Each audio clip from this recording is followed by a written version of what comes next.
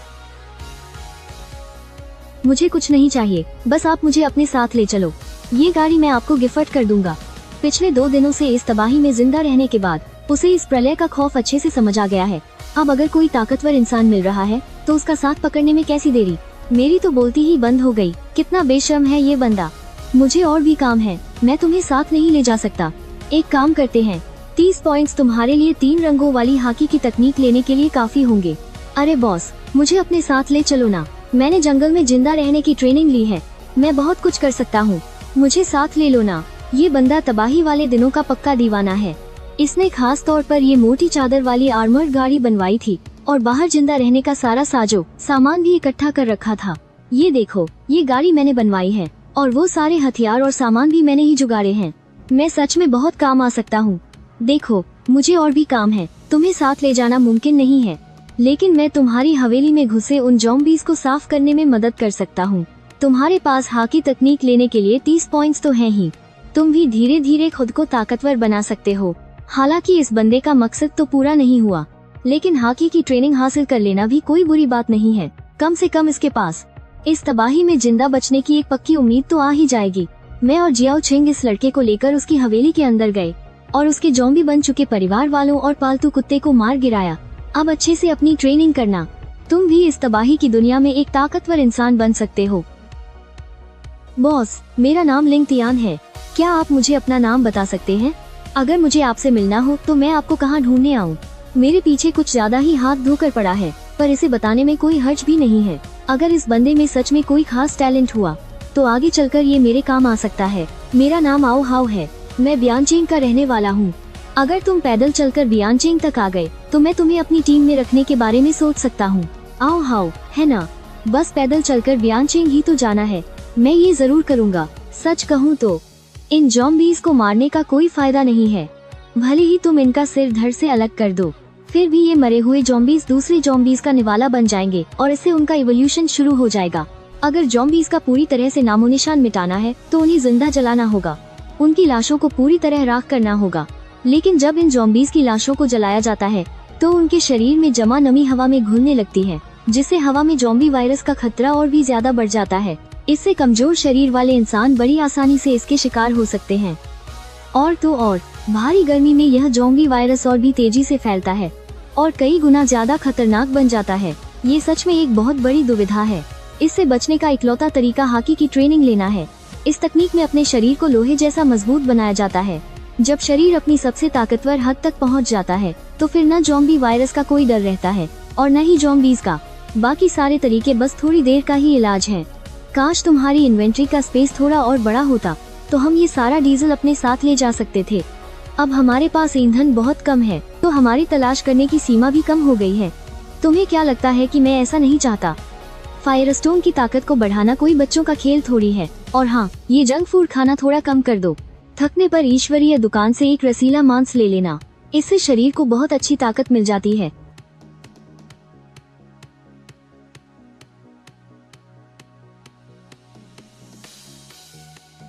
मुझे दक्षिण पश्चिम दिशा में किसी खजाने का एहसास हो रहा है। यह सुनकर मैं एकदम जोश में आ गया। खजाने की बात सुनते ही मैं खुशी से पागल हो उठा। अब मैंने गाड़ी से उतरकर उन ज़ॉम्बीज को मारना भी बंद कर दिया, बल्कि मैं उनसे बचता हुआ पूरी रफ्तार से उसी दिशा में निकल पा जो ओकिंग ने बताई थी। जब हम आखिरकार उस जगह के पास पहुँचे तो देखा कि मामला इतना सीधा नहीं था। यह एक फैक्ट्री थी और इसके बाहर लोहे की जालीदार बाड़ लगी हुई थी। ज़ॉम्बीज को अंदर आने से रोकने के लिए दरवाजे पर कई छोटी मशीनें और टूटी फूटी मेज कुर्सियां जमा कर दी गई थीं। उस रुकावट के पीछे कुछ लोग फैक्ट्री के औजारों का इस्तेमाल कर रहे थे। उन्होंने लंबे डंडे वाले कुछ चाकू बना लिए थे ताकि रुकावट तोड़ने की कोशिश करने वाले ज़ॉम्बीज को मार सकें। फैक्ट्री के अंदर भी बहुत से लोग इधर उधर घूम रहे थे और हर छोटी बड़ी कमी की जांच कर रहे थे ताकि कोई ज़ॉम्बी अंदर न घुस पाए। अगर कोई ज़ॉम्बी जाली पर चढ़ता हुआ दिखता तो फौरन कोई ना कोई भाले जैसा लंबा डंडा लेकर आ जाता, जिसके सिरे पर एक तेज धार वाला चाकू वेल्ड किया गया था और ज़ॉम्बी को नीचे गिरा देता। यह जगह पूरी तरह से एक शुरुआती सुरक्षित बेस बन चुकी थी, जिससे साफ था कि यहाँ के लोग कोई मामूली इंसान नहीं हैं। तुम गाड़ी में ही मेरा इंतजार करो, बाहर ज़ॉम्बीज बहुत ज्यादा हैं। यह जगह तुम्हारी ट्रेनिंग के लिए ठीक नहीं है। भैया, अपना ख्याल रखना। हम लगता है इस लड़के को अपनी जान प्यारी नहीं है। देखना अभी ये कैसे टुकड़ों में बांटता है। हाँ, बिल्कुल, ये तो पक्का 3 सेकंड भी जिंदा नहीं बच पाएगा। आस पास के सारे ज़ॉम्बीज मेरी तरफ खिंचे चले आ रहे थे, लेकिन मैंने फिर भी अपना ड्रैगन रूप नहीं लिया, क्योंकि अब मैं कांस्य त्वचा के स्तर तक पहुंच चुका था। मेरा शरीर पहले से ही काफी ताकतवर था और पिछले 1 महीने की कड़ी मेहनत ने मेरे शरीर को फौलाद जैसा मजबूत बना दिया था। और मेरे पास एक खास हुनर था जिससे मैं सीधा अपनी प्रचंड शक्ति को जगा सकता था। साथ ही अपने आप ताकत बने और ट्रेनिंग की रफ्तार दोगुनी होने का मुझे दोहरा फायदा भी मिल रहा था। मेरी प्रचंड शक्ति तेजी से बढ़ रही थी और दुनिया तबाह होने के दूसरे ही दिन मैं कांस्य त्वचा के स्तर पर पहुंच गया था। अब ये कांस्य त्वचा कोई सचमुच के तांबे जैसी चमड़ी नहीं थी। यह तांबे और लोहे की तरह शरीर को बाहर से अंदर तक मजबूत करने जैसा था। त्वचा हमारे शरीर की सबसे पहली ढाल होती है। जब त्वचा को मजबूत बना लिया जाता है तो शरीर पर लगने वाली चोटों का असर काफी हद तक कम हो जाता है और हमला करते वक्त जो झटका हमें लगता है वो भी कम हो जाता है। ये ट्रेनिंग के दौरान शरीर में आने वाला पहला बड़ा बदलाव था। इससे ताकत, बचाव, रफ्तार और घाव भरने की क्षमता सब कुछ बढ़ गया था। नीले ड्रैगन फल की वजह से भले ही मैं ड्रैगन न बनूं, तब भी इंसानी रूप में मेरे शरीर को एक अलग ही ताकत मिलती थी। इसी वजह से बिना अपनी खास शक्तियों का इस्तेमाल किए मैं आसानी से ज़ॉम्बीज को मार सकता था। और बिना शक्तियों के ज़ॉम्बीज को मारने से जो मुश्किलें आती थीं, उनसे मेरी प्रचंड शक्ति और भी तेजी से बढ़ती थी। मुझे पता है वो कौन सी गाड़ी है। वो डोंगफिंग मैंगशी है, एक तरह की प्राइवेट बख्तरबंद गाड़ी। हे भगवान, वो चाहता तो इस गाड़ी से आराम से इन ज़ॉम्बीज की भीड़ से निकल सकता था, लेकिन उसने जानबूझकर इसे हमारे दरवाजे पर रोका है। पक्का इसके मन में हमारे बेस को लेकर कोई चाल चल रही है। आखिर वो चाहता क्या है? क्या वो हमारा बेस छीनना चाहता है? क्या हमें लाओ झांग को बता देना चाहिए? बॉस, बाहर एक बहुत ही खतरनाक आदमी आया है। उसने अकेले ही 100 से ज्यादा ज़ॉम्बीज को मार गिराया है और वो डोंगफिंग बख्तरबंद गाड़ी चलाता हुआ हमारे दरवाजे पर आकर रुका है। लड़कों को लग रहा है कि उसकी नजर हमारे बेस पर है। सच में वो बहुत खतरनाक है। वो ज़ॉम्बीज को ऐसे मार रहा है जैसे कोई बच्चों का खेल हो। उसे देखकर मेरे पसीने छूट रहे हैं। अगर इस आदमी के मन में हमारे बेस को लेकर कोई खोट हुआ तो क्या हम इसका सामना कर पाएंगे? काफी देर तक खून खराबा करने के बाद आखिरकार फैक्ट्री के उत्तरी दरवाजे के सामने के सारे ज़ॉम्बीज का मैंने सफाया कर ही दिया। अपने दर्द करते हाथों को झटकते हुए मैं लंबे लंबे कदम बाता हुआ फैक्ट्री के दरवाजे पर पहुंचा। मुझे अंदर जाकर कुछ लेना है। तुम क्या लेने वाले हो? ये तो नहीं कह सकते कि तुम्हें डेविल फ्रूट चाहिए। लगता है यहाँ का डेविल फ्रूट किसी ऐसी जगह छिपा है जहाँ किसी की नजर न पड़े, वरना ये लोग उसे कब का खा चुके होते। मैं कुछ सब्जियाँ ले लेता हूँ। ये बात सुनते ही मेरा शक और भी पक्का हो गया। वो मेरे बेस पर ही कब्जा करने आया है और मुझे धोखा देकर दरवाजा खुलवाकर इसे हथियाना चाहता है। युद्ध नीति में इसे क्या कहते हैं? हाँ, रास्ता मांगने के बहाने कब्जा कर लेना। भले ही मैं एक मामूली मजदूर हूँ, लेकिन खाली समय में युद्ध की किताबें जरूर पढ़ता हूँ। तू मुझे बेवकूफ बनाने की कोशिश मत कर। हमारे पास खुद खाने के लिए कुछ नहीं है। जाकर कहीं और ढूंढ। हाँ, बिल्कुल सही। हमें उल्लू मत बना। और अगर मैं जबरदस्ती लेना चाहूँ तो? माना कि मैं कोई बहुत अच्छा इंसान नहीं हूँ, लेकिन बिना बात के मैं किसी पर हमला भी नहीं करता। उम्मीद है कि ये लोग समझदारी दिखाएंगे। साले, हम इतने सारे हैं, क्या हम तुझसे डर जाएंगे? हिम्मत है तो अंदर आ जा। देखते हैं कौन किससे डरता है। क्या तुझे लगा कि तू हमें डरा देगा? हम तेरा ही इंतजार कर रहे हैं। जरा मैं भी तो देखूं तू क्या उखाड़ लेगा। ठीक उसी वक्त एक अनदेखी और खौफनाक ताकत चारों तरफ फैल गई। मजदूरों को ऐसा लगा जैसे वो किसी बहुत बड़े और खूंखार राजा के सामने खड़े हों। वो मारे डर के कांपने लगे। कुछ लोग तो धड़ाम से घुटनों के बल गिर पड़े और जो सबसे ज्यादा डरपोक थे वो तो सीधे बेहोश ही हो गए। सिर्फ बूढ़ा झांग और उसके कुछ साथी, जिन्होंने ट्रेनिंग शुरू कर दी थी, वही मेरी आंखों में आंखें डाल पा रहे थे। ये पक्का कॉन्करस हाकी है। हाँ, कॉन्करस हाकी। बॉस, उसे अंदर आने दो। अगर वो हमारा लीडर बन भी जाए तो इसमें कोई बेइज्जती नहीं है। हाँ बिल्कुल, ताकतवर ही राज करता है, इसमें कोई शर्म की बात नहीं है। अपनी हाकी रिलीज करने के बाद मेरा उनसे आगे बात करने का कोई इरादा नहीं था। ये बस वक्त की बर्बादी थी। मेरे हाथ में पकड़े बेसबॉल बैट पर एक काली चमक आ गई थी। मैंने जोर से एक वार किया और मजदूरों की इतनी मेहनत से बनाई गई रुकावट एक झटके में टूटकर बिखर गई। बूढ़े झांग ने अपना हथियार कसकर पकड़ लिया, लेकिन उसकी हमला करने की हिम्मत नहीं हुई। वो सोच रहा होगा कि उसका सिर जॉम्बी से ज्यादा मजबूत है या नहीं। शियाओ चिंग, इधर आओ। मेरी आवाज सुनते ही आओ चिंग ने तुरंत चाबी निकाली। वो गाड़ी से कूदी और खुशी से उछलती कूदती मेरे पास दौड़कर आ गई। वो अपनी प्यारी सी नाक से सूंघते हुए मुझे गोदाम के पीछे की तरफ ले गई। तुम लोग कौन हो? ए छोटे कमीने, तूने क्या कहा?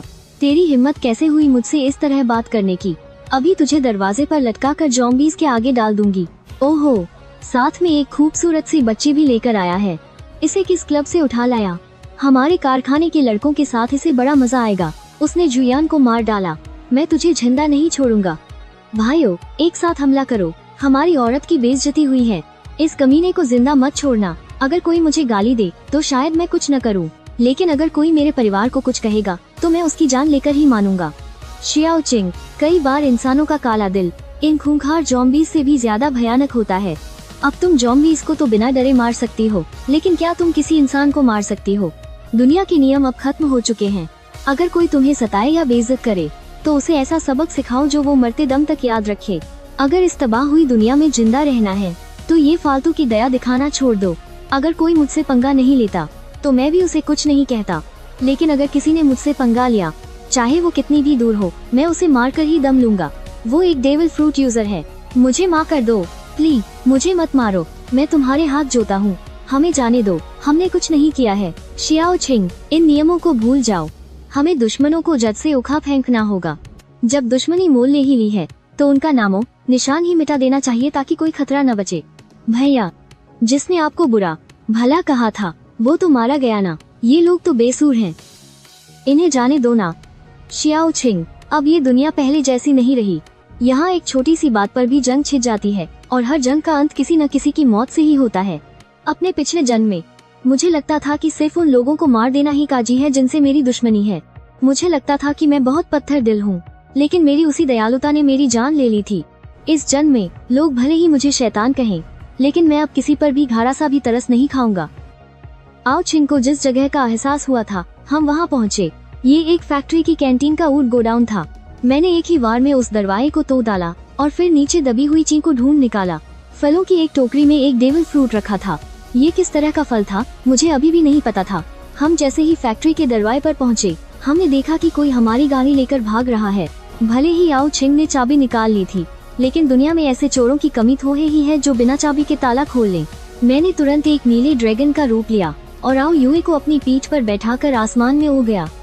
जल्द ही मुझे अपनी गाड़ी नजर आ गई। नीले ड्रैगन ने तेजी से गोता लगाया और बस एक उड़दार टक्कर से गाय को पलट कर रख दिया। बॉस प्लीज मुझे मत मारिए, मैं आपके पैर पता हूँ प्लीज। गाय में वापस लौटने के बाद हमेशा शरारतें करने वाली आओ छिंग पूरे रास्ते एकदम चुप रही। आज मेरे इस खूंखार और बेरहम रूप ने उसे सच में डरा दिया था, जैसे कि मैं उसका भाई नहीं कोई और हूँ। भैया आप थोड़ी देर पहले बहुत डरावने लग रहे थे। शियाओ छिंग एक बात हमेशा याद रखना, अब दुनिया थम हो चुकी है। हमारे परिवार के अलावा हमें किसी पर भी आसानी से भरोसा नहीं करना है। भैया क्या आपका पुनर्जन्म हुआ है? अरे यार क्या मुझसे कोई चूक हो गई? ये लकी अचानक ऐसा क्यों बोल रही है? आपने पागलों की तरह ढेर सारा खाना जमा किया और माँ से भी कहा कि वो छुट्टी लेकर मुझे घर ले आएं। आप इतने पक्के तौर पर कह रहे थे, आपको जरूर पहले से सब पता था। और जब से आप घर वापस आए हैं ना, मुझे आप बिल्कुल अजनबी जैसे लग रहे हैं, जैसे कि आप कोई और ही इंसान हो। मुझे लगता है कि ऐसा होने के सिर्फ दो ही कारण हो सकते हैं, या तो आपका पुनर्जन्म हुआ है या फिर किसी आत्मा ने आपके शरीर पर कब्जा कर लिया है। ये आयरी बात कहते कहते आओ छिंग की आवाज बिल्कुल धीमी हो गई। वो मेरी तरफ देखने से भी डर रही थी। उसे घबराहट थी कि कहीं उसका भाई सच में बदल तो नहीं गया है। आउच पागल भैया, मुझे पता था कि आप मुझे कभी अकेला नहीं छोड़ेंगे। भैया पिछले जन्म में आपकी मौत कैसे हुई थी? क्या मैं उस जन्म में बहुत ताकतवर थी? और अपने मम्मी पापा क्या वो सब ठीक थे? तुम सब मारे गए थे। जिस किसी ने भी तुम्हें चोट पहुंचाने की जरूरत की ना, मैं उसके पूरे खानदान को मिटा दूंगा। फैक्ट्री से निकलने के बाद हम पश्चिम की तरफ आगे बढ़ते रहे। रास्ते में जब भी हमें ओम्बी का झुंड मिलता, हम गाड़ी से उतरकर उनका सजाया कर देते। अपनी हाकी को मजबूत करने के लिए मैंने नीले ड्रैगन की शक्तियों का इस्तेमाल करना भी बंद कर दिया। आओ छिंग की शक्तियाँ अभी तक पूरी तरह से जागी नहीं थीं और उसकी हाकी भी बहुत कमजोर थी, लेकिन अपने ट्रे माउस की तेज रफ्तार की बदौलत वो ओम्बी से काफी आसानी से लड़ पा रही थी। हम दोनों इसी तरह 3 दिन तक पश्चिम की ओर चलते रहे। इन 3 दिनों में हमें कोई दूसरा डेविल फ्रूट नहीं मिला। इस वजह से आओ छिंग का जोश थोड़ा ठंडा पड़ने लगा था। उसे तो ये शक भी होने लगा था कि कहीं उसकी शक्तियों में कोई गड़बड़ी तो नहीं आ गई है, लेकिन मैंने उसे समझाया यही तो सामान्य बात है। अपने पिछले जन्म में मैं दूसरे ईश्वरीय काल तक जिंदा रहा था, एक बेहद ताकतवर गुट के आंकड़ों के हिसाब से। तब 10,000 से भी ज्यादा अलग अलग शक्तियों वाले लोग सामने आए थे। भैया हम उस तरफ चलते हैं। आओ छिंग ने चौराहे के पास एक छोटे से रास्ते की तरफ इशारा करते हुए कहा। मैंने हैरानी से नक्शे को देखा। वह रास्ता तो घने पहाड़ों के बीच जाता था। पिछले जन्म में भी बहुत से लोग भागकर घने पहाड़ों में छिप गए थे। हालांकि वो उन खूंखार म्यूटेंट्स से तो बच गए, लेकिन उन्होंने अपनी ताकत बढ़ाने का मौका खो दिया और आखिरकार बदकिस्मती से जंगलों में ही मारे गए। मुझे लग रहा है कि वहाँ कुछ बहुत बढ़िया मिलेगा। आओ छिंग को खुद भी पूरा यकीन नहीं था। आयर ये छठी इंद्री वाली बात बहुत ही अजीब होती है, लेकिन मुझे उस पर पूरा भरोसा है। मैंने तुरंत गाड़ी पहाड़ों की तरफ मोड़ दी। रास्ते में कोई भी ज़ॉम्बी रास्ता नहीं रोक रहा था। गाड़ी पूरी रफ्तार से हवा से बातें करते हुए दौड़ रही थी। आओ छिंग ने अपने पैर डैशबोर्ड पर टिका रखे थे और मेज से पैर हिलाते हुए स्नैक्स खा रही थी और ईश्वरीय स्पेस में वीडियो और पोस्ट स्क्रॉल कर रही थी। हाँ, ये कितना मजेदार है। भैया मैंने अभी एक पोस्ट देखी, किसी को डेविल फ्रूट नहीं मिला तो वो रोना रो रहा है। अरे अरे अरे ये कैसे मुंह बना रहे हो तुम? तुम्हें पता है ये शिकायत करने वाला इंसान कौन है? वो ओडा है। हे हाँ, ओडा बुढ़ा तो पक्का गुस्से से उबल रहा होगा। हाँ, तुम्हें पता नहीं, ये पोस्ट अब ईश्वरीय स्पेस में पागलों की तरह वायरल हो रही है। कुछ लोग तो चाहते हैं कि ओडा उन्हें हाकी की तकनीक सिखाए, लेकिन ओडा ने कहा अरे भाई मैं तो बस एक मामूली सा चित्रकार हूँ, मुझे खा की आती है। हाँ, जरा पिछले जन्म के बारे में सोचो। मुझे याद आ रहा है कि ओडा सच में कुछ खास नाम नहीं कमा पाया था। भले ही ईश्वरीय वरदान ने उसी की रची हुई दुनिया का इस्तेमाल किया हो, लेकिन अब उसका असली लेखक से कोई लेना देना नहीं था। आसमान को धीरे धीरे काला होते देख मैंने गाड़ी सड़क किनारे रोककर रात भर आराम करने का फैसला किया। जैसे ही हम पहाड़ के एक मोड़ से गुजरे, अचानक मुझे आगे थोड़ी सी रोशनी दिखाई दी। रोशनी का मतलब है कि वहाँ लोग हैं, लेकिन इस तबाही भरी दुनिया में दूसरों पर बिल्कुल भी भरोसा नहीं किया जा सकता। हालांकि मैं बेरहम हूँ, लेकिन इतना भी नहीं कि बेगुनाहों पर हमला कर दूं। इस कयामत के दौर में इंसानों की नीयत भांपना बहुत मुश्किल है। बिना सोचे समझे किसी के यहाँ रुकना बहुत खतरनाक हो सकता है। बेहतर होगा कि हम सावधानी से बाहर ही आराम करें। मैंने गाड़ी सड़क किनारे रोक दी। उस दूर की रोशनी के सहारे ही हमने यहीं रात बिताने का फैसला किया। आओ ये ने गाड़ी के पीछे से कैंपिंग का सामान निकाला और वहीं पर एक बड़ा सा टेंट लगा दिया। माना कि ये तबाह हो चुकी दुनिया बहुत खतरनाक है, लेकिन मेरी खास देखभाल में आओ चिंग को बिल्कुल डर नहीं लग रहा था, बल्कि उसे तो इसमें एक अलग ही मजा और रोमांच आ रहा था। भैया क्या हुआ? ये दहाड़ है। दहाड़? कैसी दहाड़? दहाड़ का मतलब है जॉम्बी की गुस्से भरी चीख। लेकिन भैया, आपने जॉम्बी को दहाड़ते हुए कब सुन लिया? जॉम्बी तो आवाज नहीं कर सकते ना। जॉम्बी का शरीर सड़ा हुआ होता है, उनके वोकल कॉर्ड्स भी गल चुके होते हैं, इसीलिए वो आवाज नहीं निकाल सकते।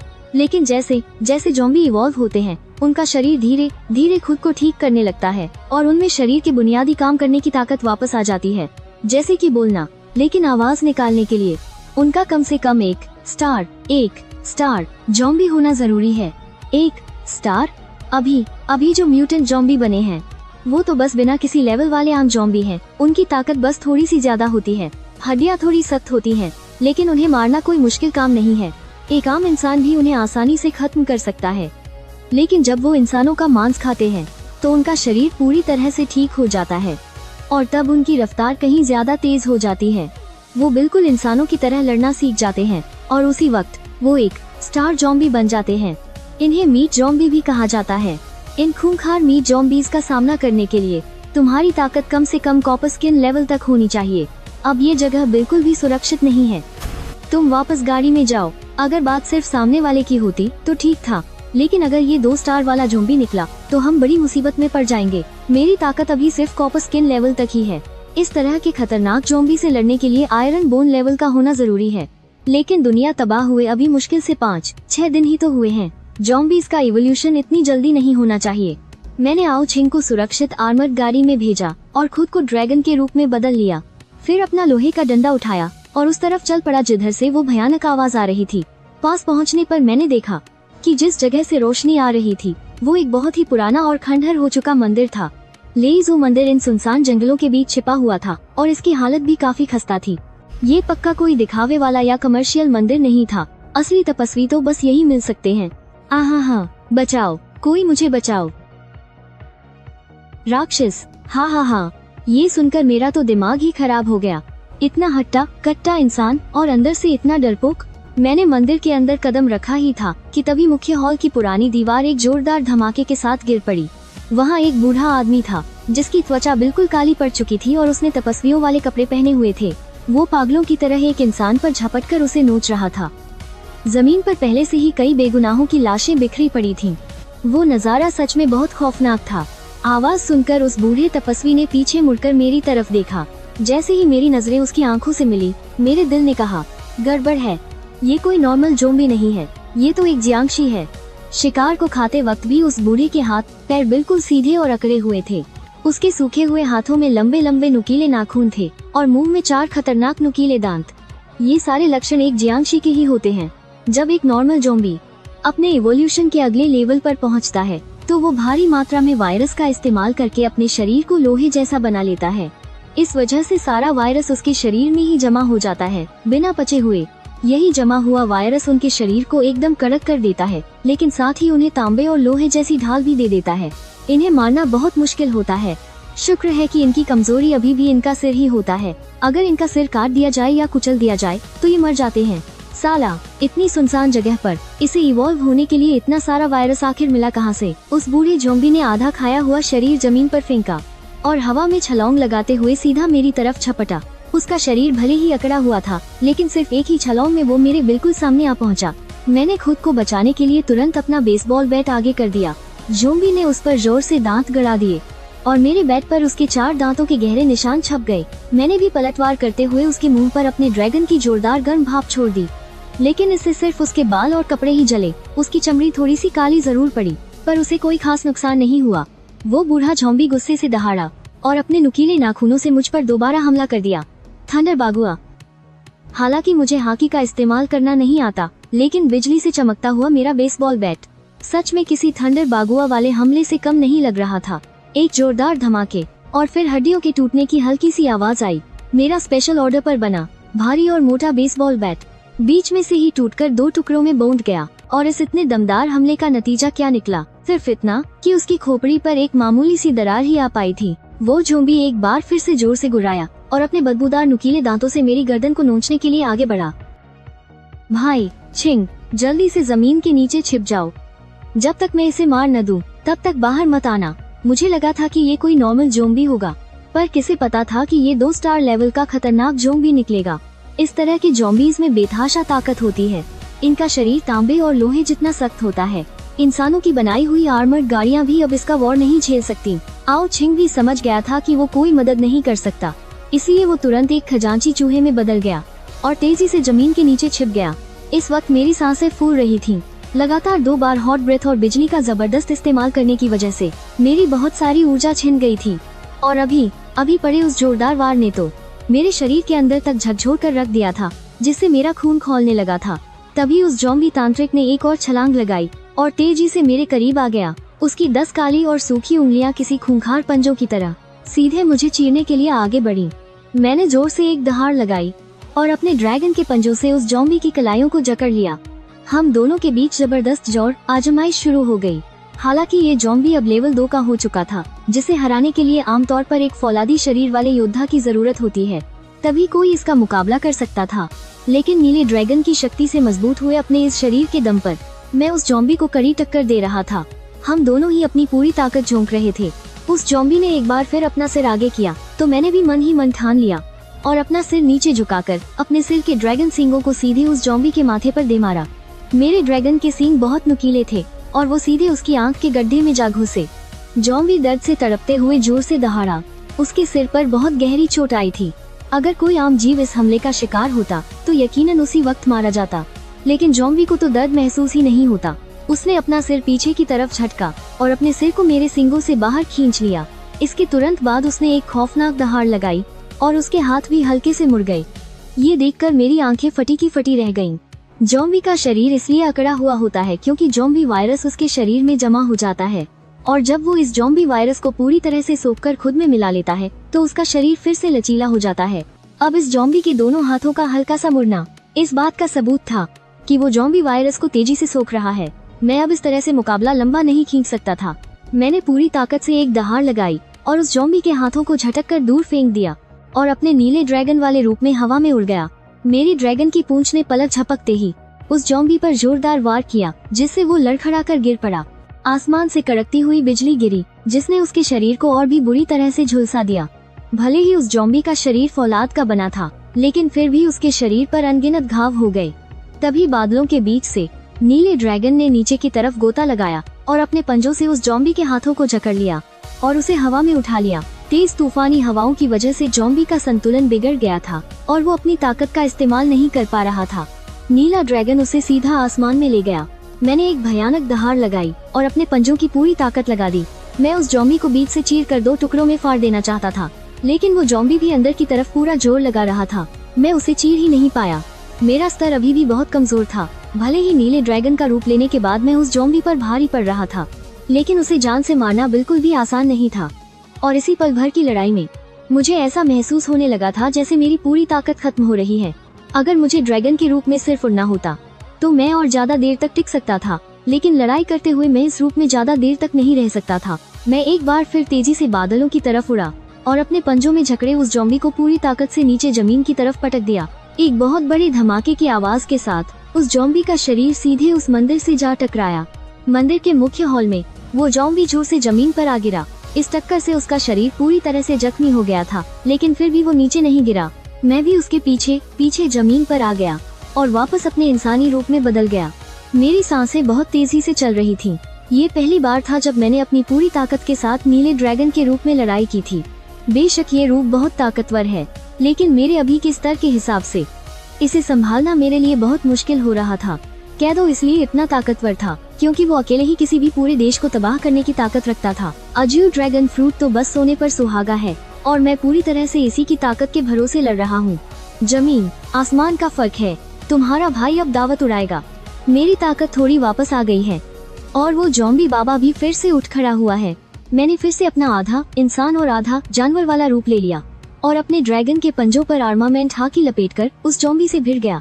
आर्मामेंट हाकी और ड्रैगन के स्किल्स, इन दोनों की ढाल मुझे उस ज़ॉम्बी वायरस से पूरी तरह बचा सकती है, लेकिन अगर ऐसे ही लड़ता रहा तो मैं थक कर मारा जाऊंगा। मुझे एक हथियार चाहिए। एक और जोरदार टक्कर के बाद मैं तेजी से पीछे हट गया, पर इस वक्त गॉड गिफ्ट स्पेस में जाकर हथियार निकालने का बिल्कुल भी समय नहीं था और एओ किंग के पास भी इतने पॉइंट्स नहीं थे। मैं बस कोई तरकीब सोच ही रहा था कि तभी मेरी नजर मूर्ति के टूटे हुए टुकड़ों के पास गिरी। एक लोहे की छड़ पर पड़ी। मुझे अचानक याद आया कि ये थंडर गॉड का मंदिर है और ये बांस जैसी दिखने वाली लोहे की छड़ उसी थंडर गॉड की मूर्ति के हाथ में मौजूद वो स्टील का कोड़ा है। मैं झपट कर वहाँ पहुँचा और उस भारी स्टील के कोड़े को जमीन से उठा लिया। मूर्ति काफी बड़ी थी, इसलिए ये कोड़ा भी बहुत मोटा और लंबा था। आमतौर पर ऐसे कोड़े 80 सेंटीमीटर से ज्यादा लंबे नहीं होते, लेकिन ये तो पूरा 1 मीटर 20 सेंटीमीटर लंबा था और कहीं ज्यादा मजबूत भी। हाथ में पकड़ने पर ये काफी भारी लग रहा था, पर मेरी अभी की ताकत के हिसाब से इस्तेमाल करने के लिए ये एकदम सही था। मैंने जैसे ही उस कोड़े को उठाया, वो ज़ॉम्बी बाबा फिर से मुझ पर झपट पड़ा। उसका शरीर पूरी तरह से सड़ चुका था, पर उसके हमले में अभी भी वही तेजी थी। मैंने अपनी बची खुची सारी ताकत झोंक दी और सबसे खतरनाक बिजली पैदा की। बिजली और आर्मामेंट हाकी दोनों ही उस स्टील के कोड़े पर लिपट गए और मैंने उसे सीधा उस ज़ॉम्बी बाबा के सिर पर दे मारा। टक्कर इतनी जोरदार थी कि मेरी हथेली के ड्रैगन स्केल्स तक चटक गए, लेकिन मेरी इस एक चोट से उस ज़ॉम्बी बाबा के सिर के चिथड़े उड़ गए। अपना ये आखिरी और सबसे जोरदार वार करने के बाद मेरा आधा इंसान और आधा जानवर वाला रूप खत्म हो गया और मेरे हाथों से वो भारी कोड़ा छूट गया। वो जमीन पर जा गिरा और मेरा पूरा शरीर दर्द और थकान से चूर हो गया था। जमीन के नीचे छिपे यो किंग ने जब लड़ाई की आवाज बंद होते सुनी, तो वो डरते डरते दूर से बाहर निकला। मुझे जमीन पर निढाल होकर हांफते देख वो दौड़कर मेरे पास आया और मुझे खाने के लिए रसीला मीट और पीने का पानी दिया। थोड़ा आराम करने के बाद हम दोनों उस टूटे फूटे मंदिर के अंदर गए और दरवाजे के पास देखा। वो गंजा आदमी जिसे हमने शुरू में देखा था, वो लड़ाई के झटके से ही मारा जा चुका था। मंदिर में चारों तरफ टूटी हुई मूर्तियां और बिखरा हुआ सामान पड़ा था और जमीन पर कुछ लाशें भी पड़ी थीं। मंदिर के पीछे वाला हिस्सा उस बाबा के रहने की जगह थी। जब मेन हॉल गिरा था तो बस यही जगह बची रह गई थी। अब ये जगह हमारे लिए महफूज है। आज हम यहीं आराम करेंगे। अपनी बख्तरबंद गाड़ी को दरवाजे पर लगा दो ताकि दरवाजा पूरी तरह बंद हो जाए और कोई दूसरा इंसान या ज़ॉम्बी अंदर न आ सके। मैंने एक स्टूल खींचा और बाहर आंगन में बैठ गया और सिर उठाकर रात के आसमान को देखने लगा। अचानक मेरे मन में कुछ हुआ और मेरा ध्यान गॉड गिफ्ट स्पेस के अंदर चला गया। तुमने सबसे पहले एक स्टार लेवल ज़ॉम्बी को मारा है, इसीलिए तुम्हें एक इनाम दिया जाएगा। और क्योंकि तुमने कयामत शुरू होने के 10 दिनों के अंदर ही एक स्टार लेवल ज़ॉम्बी को मारा है, तुम्हारे इनाम का लेवल और बढ़ा दिया गया है। और तो और तुमने सीधा एक 2 स्टार ज़ॉम्बी को मारा है, इसलिए तुम्हारे इनाम का लेवल एक बार फिर बढ़ा दिया गया है। कृपया इन 3 टाइटल में से कोई एक चुन लें। टाइटल? मेरी तो आंखें ही चमक उठीं। बिल्कुल वैसे ही जैसे मैंने पहली बार अपना टैलेंट चुना था। ये टाइटल भी बहुत ही रेयर और मुश्किल से मिलने वाली चीज है। पिछले जन्म में मैंने इतनी मेहनत की थी, फिर भी मुझे कोई टाइटल नहीं मिला था। Title 1 zombie killer. ये ज़ॉम्बीज को दिए जाने वाले डैमेज को हमेशा के लिए दुगना कर देगा। Title 2 bounty Hunter. ज़ॉम्बीज को मारने पर मिलने वाले पॉइंट्स हमेशा के लिए दोगुने हो जाएंगे। तीसरी उपाधि डिवाइन मेंबर। डिवाइन स्पेस के एक सम्मानित सदस्य बनने पर आपको किसी भी चीज को 90% की भारी छूट पर खरीदने का एक मौका मिलेगा। और तो और डिवाइन स्पेस में चीजें खरीदते समय आपको हमेशा 20% की छूट भी मिलेगी। ये तीनों उपाधियां वाकई बहुत लुभावनी है। अगर तेजी से मारने और ज्यादा पॉइंट्स कमाने की तुलना की जाए तो तेजी से मारना ज्यादा बेहतर है, क्योंकि अगर मैं ज़ॉम्बीज का तेजी से सफाया करूंगा तो जाहिर है कमाई भी ज्यादा होगी और साथ ही ज्यादा ताकतवर ज़ॉम्बीज से भिड़ने का मौका भी मिलेगा। लेकिन सच कहूँ तो ये दोनों ही चीजें तीसरी उपाधि यानी डिवाइन मेंबर के आगे कुछ भी नहीं है। एक बार 90% की छूट और जिंदगी भर के लिए 20% का डिस्काउंट। इसके अलावा 2 बेहद खास चीजें हैं, एक invisible black blood line factor और दूसरी वो जादुई दवा जो डेविल फ्रूट के साइड इफेक्ट्स को खत्म कर सकती है। इन दोनों की ही कीमत 10 करोड़ पॉइंट्स है, लेकिन छूट के बाद मैं इन्हें सिर्फ 1 करोड़ पॉइंट्स में खरीद सकता हूँ और बाकी सारी चीजों पर भी तो 20% की छूट है। मैं चाहूँ तो इस पावर का इस्तेमाल करके एक बिचौलिया बन सकता हूँ और ढेर सारे पॉइंट्स छाप सकता हूँ। इसमें तो सोचने वाली कोई बात ही नहीं है। मैंने बिना किसी झिझक के तीसरी उपाधि डिवाइन मेंबर को चुन लिया। उसके बाद मैंने अपना सिस्टम पैनल चेक किया। नाम आओ हाउ, टैलेंट हाकी जीनियस, उपाधि divine member, devil fruit, bird fruit, AJIO dragon model, शारीरिक स्तर कॉपर स्किन और हथियार लेइजू। मेरे पास कुल 9655 पॉइंट्स हैं। रुको, मैंने अचानक देखा कि हथियारों वाले सेक्शन में लेइजू का चाबुक दिखा रहा है। मैंने अपने बगल में रखे उस बांस के आकार वाले लोहे के चाबुक को देखा। ये वही चीज है जिसे लेइजू के मंदिर में देवता की मूर्ति के हाथों में रखा गया था। लेकिन यार, ये तो बस एक आम सी चीज थी। इसे सिस्टम का हथियार कैसे मान लिया गया? और इसके नाम के आगे नकली भी लिखा हुआ है। मेरा वो पुराना बेसबॉल बैट जिससे मैंने इतने सारे जॉम्बीज को मौत के घाट उतारा था, उसे तो सिस्टम ने कभी हथियार नहीं माना। मैंने उस चाबुक को अपने पैरों पर रखा और बड़े गौर से देखने लगा कि आखिर इस चीज में ऐसा क्या खास है। लोहे की इस चाबुक पर पूरी तरह जंग लगा हुआ था। देखकर ही लग रहा था कि ये सदियों पुराना है। शायद एक वक्त था जब हजारों लोग इसकी पूजा करते थे। इसमें कुल 18 जोड़ बने हुए हैं और हर एक जोड़ पर ताओ धर्म के कुछ अजीब से मंत्र लिखे हैं जो मेरी तो बिल्कुल समझ के बाहर हैं। मैं काफी देर तक इसे घूरता रहा, लेकिन मुझे इसमें कुछ भी चमत्कारिक नहीं दिखा। हालांकि उस जॉम्बी बने बूढ़े तांत्रिक का सिर फोड़ने में इसका इस्तेमाल करने में मजा बहुत आया था। एकदम परफेक्ट ग्रिप थी इसकी। खैर, मेरे पॉइंट्स भी अब 10,000 के करीब हो गए हैं। क्या मुझे शियाओ चिंग वाले उस फल की पहचान करवा लेनी चाहिए? मैंने अपनी ठुड्डी खुजलाते हुए सोचा। डेविल फ्रूट को पहचानने की फीस 1000 पॉइंट्स है। मेरे लिए इतने पॉइंट्स खर्च करना कोई बड़ी बात नहीं है, लेकिन अभी कोई जल्दी भी नहीं है। वैसे भी अभी मुझे उस फल की कोई जरूरत नहीं है। वापस जाने के बाद ही इसके बारे में सोचूंगा। अपना चुनाव करने के बाद मैंने एक बार फिर से डिवाइन स्पेस में कदम रखा। मैं सीधा कम्युनिकेशन चैनल में गया और अपने परिवार वाले ग्रुप में मैसेज करके मम्मी पापा को बताया कि मैं बिल्कुल ठीक हूँ, और फिर मैंने उनसे घर का हाल चाल पूछा।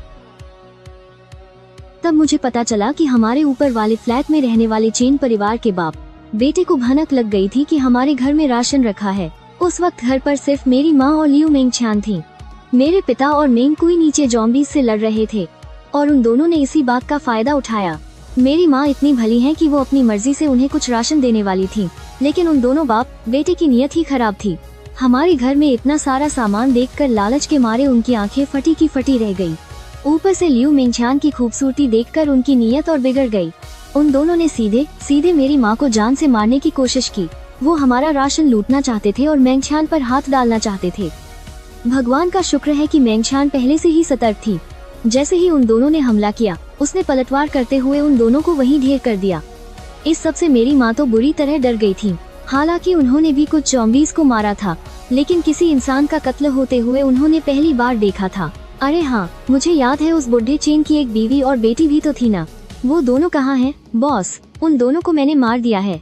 जब मेंग कुई को पता चला कि परिवार पर हमला हुआ है, तो वो बुरी तरह घबरा गया था। आखिर उसने मुझसे वादा जो किया था कि वो बॉस के माता पिता पर एक खरोंच तक नहीं आने देगा। गुस्से में आकर उसने तुरंत ऊपर वाले चेन परिवार का दरवाजा तोड़ दिया। लिन कुई की इस फुर्ती और बेरहमी ने मुझे हैरान कर दिया। वह मुझसे काफी अलग है। उसने कभी कयामत का मंजर नहीं देखा था, फिर भी वो इतना बेखौफ और पक्का कैसे हो सकता है? मैंने उसे शुक्रिया कहने के बजाय उसकी तारीफ की। मुझे पता है कि इस कयामत की दुनिया में एक लीडर को कैसे पेश आना चाहिए। बॉस, मैंने सब अच्छे से चेक कर लिया है। इस पूरी बिल्डिंग में हमारे घर के अलावा अब कोई भी जिंदा नहीं बचा है। मैं सोच रहा हूँ कि कल कुछ सामान लाकर सीढ़ियों का रास्ता पूरी तरह बंद कर दूं, ताकि बचाव का कुछ इंतजाम हो सके। ठीक है, बस तुम अपना ध्यान रखना।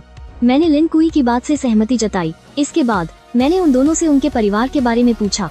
लिन कुई की माँ की तबीयत अक्सर खराब रहती थी। ज़ॉम्बी वायरस फैलने के बाद बेहोशी की हालत में वो उन्हें अस्पताल ले गया, लेकिन जब अचानक तबाही मची तो एक ज़ॉम्बी ने सीधा हमला करके लिन कुई के पिता को मार डाला। लिन कुई घबराकर वहाँ से भाग निकला। वो अपनी गाड़ी लेकर बस किसी तरह शहर से बाहर भागना चाहता था। इसी वजह से वो अब मेरे प्रति पूरी तरह वफादार है। मूल शहर आने के बाद अब उसके पीछे रोने वाला कोई नहीं था। लेकिन लियू मेंगशियान की कहानी उससे बिल्कुल अलग है। वो एक छोटे से गांव से ताल्लुक रखती थी और अपनी स्कॉलरशिप के दम पर उसने कॉलेज की पढ़ाई पूरी की। वो बहुत ही चालाक लड़की है। उसे अपनी खूबियों का फायदा उठाना बहुत अच्छे से आता है। वो मर्दों से पैसे ऐंठना खूब जानती थी, पर साथ ही उन्हें खुद से दूर रखना भी उसे आता था। हाँ, बिल्कुल सही कहा। बड़ी बहन होने के नाते तुम्हारा फर्ज बनता है कि तुम हमारी मदद करो। तुम्हारे भाई की शादी होने वाली है और लड़की वालों की शर्त है कि लड़के के पास अपना घर होना ही चाहिए। तुमने ये जो नया घर खरीदा है ना, इसे चुपचाप अपने भाई के नाम पर कर दो। मैं ऐसा बिल्कुल नहीं करूँगी। अरे ओ बेशरम लड़की, इतनी कम उम्र में तू अपना घर कैसे खरीद सकती है? जरूर तूने कोई गलत काम करके ये घर लिया होगा। तू कल की छोकरी, लगता है अब तेरे पर निकल आए हैं, है ना? मैंने तुझे खिलाया पिलाया, कॉलेज की पढ़ाई करवाई, और तू मुझे इसका ये सिला दे रही है। चलो यहाँ से। और फिर जब वो लोग जबरदस्ती उस घर को अपने नाम करवाने ले जा रहे थे, तभी कयामत टूट पड़ी।